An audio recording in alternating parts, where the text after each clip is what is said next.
actually, just one quick question. I'll start off with you and then get to the other panelists. When we were talking about it earlier, you actually said you grew up in a village where you had to go 10 miles to get an English paper.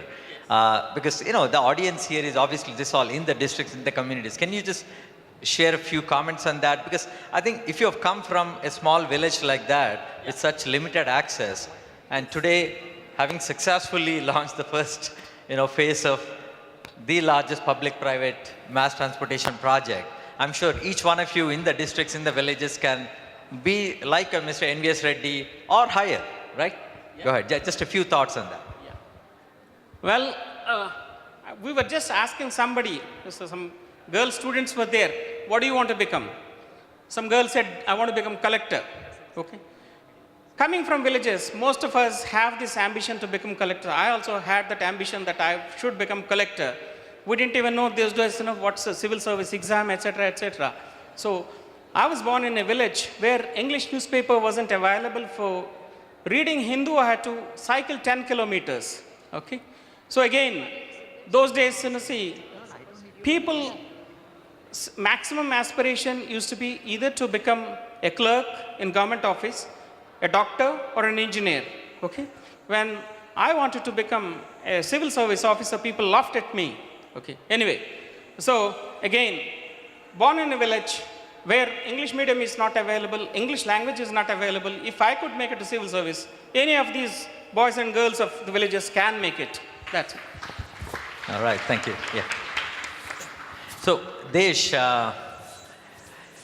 it's been 10 years or a little over 10, almost 11 years now since you started this Sandbox model in Hubli, and we are in fifth year here in Kakatiya.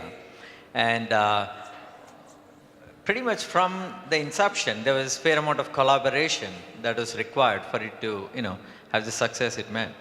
So, so what's different when we talk about collaboration for big bets, as you've seen the last 10 years and going forward? If we truly have to transform, be a part of transforming India positively, what comes to mind on that? Right. So if you look at the private sector, you know, the transformation have been tremendous, right? I mean, we can go from a place to another place, fly pretty much anywhere. We can connect to anybody we want. A lot of those collaborations in the private sector have happened because there is an ecosystem that's been developed. So if you look at the private sector, the way we innovate, there is thousands of people who think about ideas. A few among them get funded by angel investors. A few among them make it to the venture capital. A few go public. But a lot of the ideas get acquired by large companies, because large companies are not, it's not possible to innovate when you have a large organization. The innovation happens when you have a small group of people who have nothing to lose and they're innovating. So if you look at the public sector, the government is bigger than the biggest company you can ever think of. And therefore, we should not expect the government to actually innovate. So what we need to do is to develop a system where the philanthropic money or public-private partnerships like the one that Mr. Reddy is doing, we experiment little things, and if something works, then it's almost like the government needs to acquire them. And that way we can actually have, you know, transformations that are systemic and large. So I think if we can somehow bring this innovative environment and the policymakers together, I think we can have a big impact. That's very well said. Thank you, Desh. Yeah. Can you please quiet down at the back? No conversations if you can, just while we're having the panel. I appreciate that, yeah. So, Rahul, ever since we met, I guess a few years ago, you've always been talking about, you know, making big bets. I think that is actually exactly the phrase that you used. And, you know, Rahul has been very actively involved in philanthropy, both in India and in America. By the way, just one comment I must say, there are quite a few of us who are Indian Americans, and while India is and will always be our Janma Bhoomi, in many ways America is our Karma Bhoomi. Okay, so I think you'll find that for a lot of the people here, the work that they do, the philanthropic work, both Desh and Rahul and others who are in the audience too, they've been actively involved with that both here and in US. And if time permits, we'll kind of explore what differences you see there. But go ahead, please. Thank you. Thank you for inviting me. I think when you think about in the economy, you think about India, you know, the challenge, just to kind of give you an idea, I mean, in the US, and the literacy was only about 20% in 1920, but by 1945, it went up to 80%.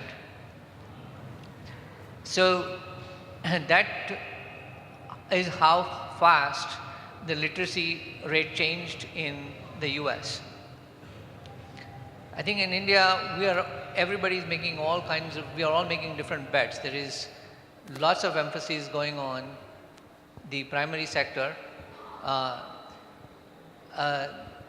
There's a lot of emphasis going on the what I call as secondary school education. If you think also about the kind of bets that the government made back in 1960, they decided to create the IITs. You know, if the government in 1960 didn't make the big bets on creating the IITs, many of us would not be here present today. Similarly, I think that next wave, the goal is to make bets on the next things of high technology that is going to propel India. And so these are some of the next things. So, for example, one of those, the big next wave that is coming is that if IT, information technology, was there back in 1990s and 2000s, I think the next 20, 25 years is going to be the bioscience revolutions. It's going to be the genetic revolution. You talk about artificial intelligence, you talk about automated cars, right? These are the things that are going to be there for the next 20, 25 years. And the challenge is that we need to also make bets on those particular areas also. Thank you. Thanks, Rahul. By the way, Rahul funded an Institute of Biosciences, right? That's what it's called, at IIT Madras, kind of keeping in line with sort of his vision of what kind of transformation can actually happen here in India. So I know Desh talked about how government is kind of the big acquirer, if you will, and obviously the most important partner in collaborating on big bets. And so, you know, funny, my dear friend, is in sort of a very unique role, having transformed from being an entrepreneur to being a social entrepreneur with a Sandbox, and now as the Chief Innovation Officer for Telangana State. Granted, he's been in that role for a fairly short time, but funny, any thoughts on what have you seen from the other side? What is it that the entrepreneurs here need to know about how to best work with government? Yeah, thank you. Actually, just what NVS Reddy Garu mentioned, right? I mean, he went to the government saying, okay, let's do a metro and I can do metro, right? I mean, government is very open on many of those things. If you're an expert in something, you could just walk into the government and say, okay, I want to do it. And today's governments are very open, welcoming them to take charge of the things and roll out the things that they would like to. So the first thing that when we see let's say a road which is not clean, right? I mean, the first thing at least that used to come to my mind is represent to the government, or maybe get another 10 people, stand in front of the secretariat and say we want this road and etc. and all that. That is like on the other side.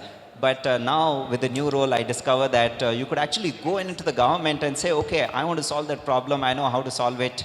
Can you let me solve it? And NVS Reddy Garu's story is such a fantastic example of such collaborations with the government. Great, funny, yeah. One. Yes, please. To further elaborate, what Desh has mentioned, see, government has resources, huge resources. Government has machinery everywhere, okay? But you must come up with ideas.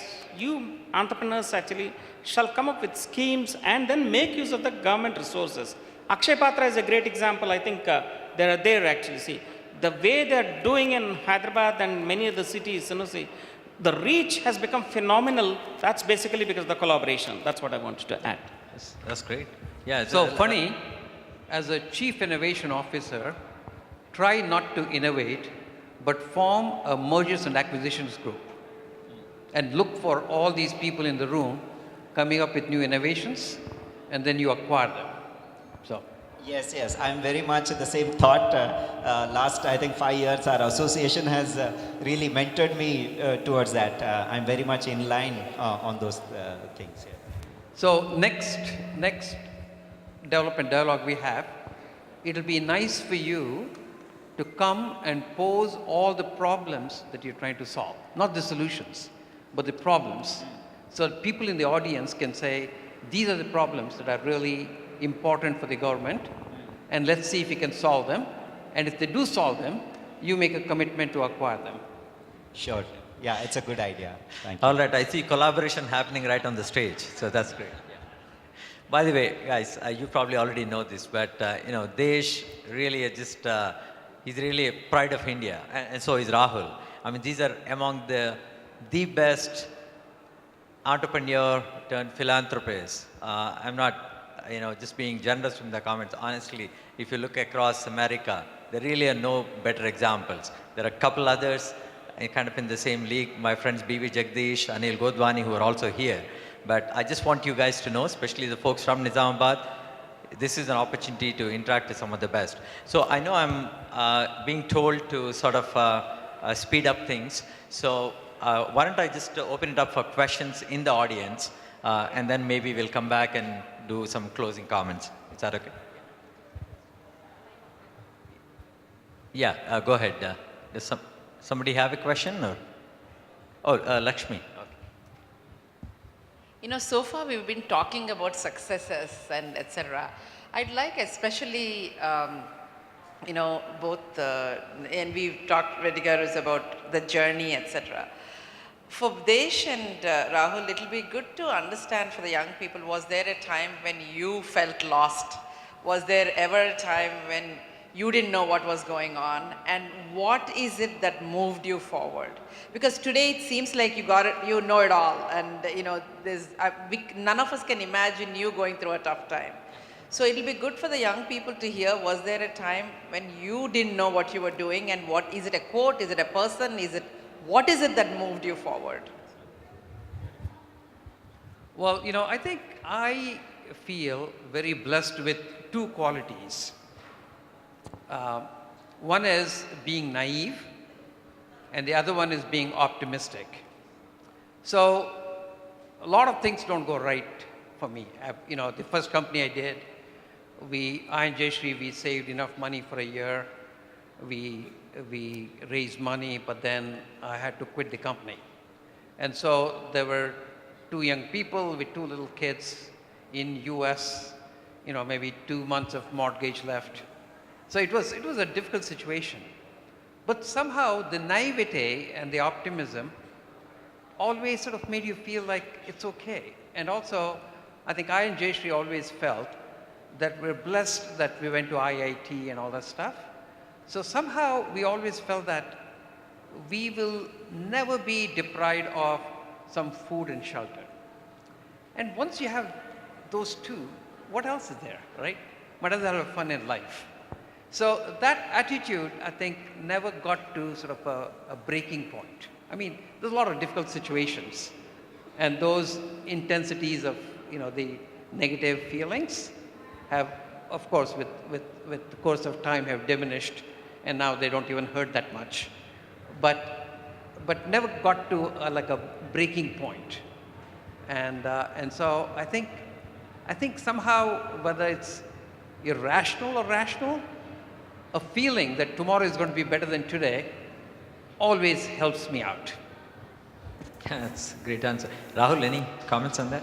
Yeah. Let's just give a big hand for that. Yeah, please. I think my journey is similar to Desh. I think I was very naive when I started the companies. I didn't know what failure meant. Fortunate for me in my life, I've never taken any venture money, I've never borrowed any money, I've never taken a loan in my life. and I just knew that every day, every money I made, I was investing back in the business, and it was a tremendous struggle. You know, I mean, our payrolls were enormous. The thing that I'm proud of is that I never laid off anybody. I've never, like I said, never taken any venture money. It just happened, you know, but it was a lot of determination. I was naive. Part of it is being like Desh. I was very naive. I didn't know anything better. And this was the only road I know. Yeah. Well, one thing Rahul didn't mention now, but we were talking earlier today. He said he stood in line at a ration shop, in his early days. So if a guy who stood, I don't know how many of you know about ration shop and rationing your food and all that, but anyway, if a guy who stood in line at a ration shop and is here today, and a guy who had to go 10 miles to get a newspaper, that's NVS Reddy garu, if they can be where they are, so I think there's a lot of hope and opportunity for I'll just bring another dimension to it. What Desh has talked about, actually food and shelter, there's only one part of the story. In the Indian context, another important aspect is the social aspect. Actually, see, I faced failure. Okay, my first project failed, initial experiment. The kind of social pressure you are under, actually, for example, it was my own feeling that the whole city was looking forward to this particular project and I'm failing it. Okay, so this kind of a pressure will be there on Indian entrepreneurs, especially the rural entrepreneurs, actually, say, because you are part of the society. How do you face is the most important thing. Of course, here, best is actually, see, you have to be naive and you have to be an incorrigible optimist, actually. I was such an optimist that even everything is going wrong, I used to tell people that, no, everything is all right, things will become. So that kind of skill you have to acquire in the Indian context. Wise words indeed, yeah. Okay, BV? Yeah. I think that'll be the last question and then we'll just get to the closing comments. Okay. Please. This is more a clarification that I need, a question in my mind. I've been working with Andhra Pradesh government for the last 2 years or so. This is Chandrababu Naidu and his team. And I'm absolutely impressed with the way how the thought process that happens both from innovation, thinking within the government, and also encouraging outsiders to bring in ideas, both what you guys talked about. I think they've done a remarkable job as I watch some of the problems that they have solved and the solutions that they have come up with. It's absolutely innovative. I'm just curious to understand why governments cannot work with each other, right? Where problems, like as Desh was telling you, bring the problems and throw it to the entrepreneurs to see how it can be addressed. And I feel a lot of these problems are already identified by other governments. Why governments cannot work together to put these problems in a pool, solutions in a pool, so that 1 + 1 is not 2, 1 + 1 becomes 11 or more. Just curious to understand. Good question. So funny, maybe if you answer that and also do your closing thoughts with that. Okay. We'll just go through that way. Sure. So, actually, one thing that I see is governments, there is a formal, nowadays fashionable and a formal way to do that is they're doing hackathons all over the place. Hackathon for Hyderabad Metro, hackathon for Agri-Tech, hackathon, where government poses those problems and then expect people to come and solve the problems. But another problem also that I see is, I think on the government side, since I joined in the last 2 months, I would have gone through innumerable number of proposals, right? It appeared to me like a life of a VC, right? Every day your inbox is full of people writing to you with different ideas and different solutions and etc. And to take time out to go through them and figure out which is a credible one, which is not a credible one is a very, very tough thing. And often 80% of them have a self-interest. So I work with Jayesh Garu, who is the principal secretary. So he and I sit together and we go through them and I say, oh my God, several times he told me, I know the history of these guys, they are not credible. So I think it's the same problem as that of a VC. Government is open to collaborate, open to work, but it needs also credible ideas and credible partners to come forward. And it obviously goes through the same pain of figuring out which are those credible partners. Yeah. Yes, that's a good point.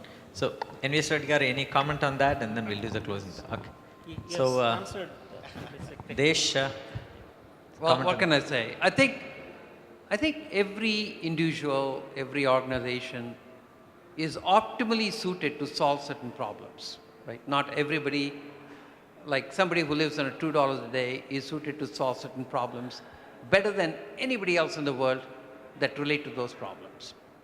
So I think the thing that's exciting here is that you see a lot of these young people who are probably better suited to solve some of the problems in rural India than, doesn't matter, the most educated. So if there is a way we can find what is it that those people are good at and bring that confidence in them and then collaborate all the way up and down, I think we can fix things really fast. But we have to make them into partners for the overall system as opposed to bringing solutions to them. So. Yeah, that's a great point, yeah. So actually for those of you, if you are not already familiar, check out the LEAD program. That's one of the things that we do in the LEAD program, enabling these young people to identify and solve problems that they are passionate about. Yeah. So Rahul, any closing thoughts on just the overall, I know you've been here for about half a day in Nizamabad, and anything for the audience?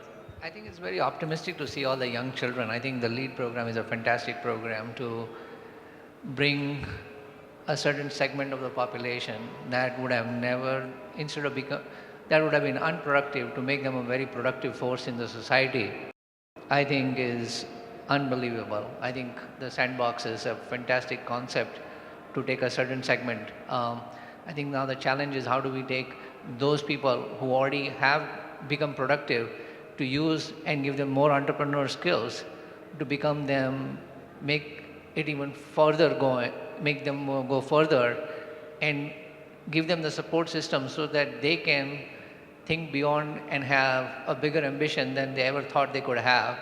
And I think it will transform India at the end of the day. So I think congrats to both of you for creating a great Sandbox program.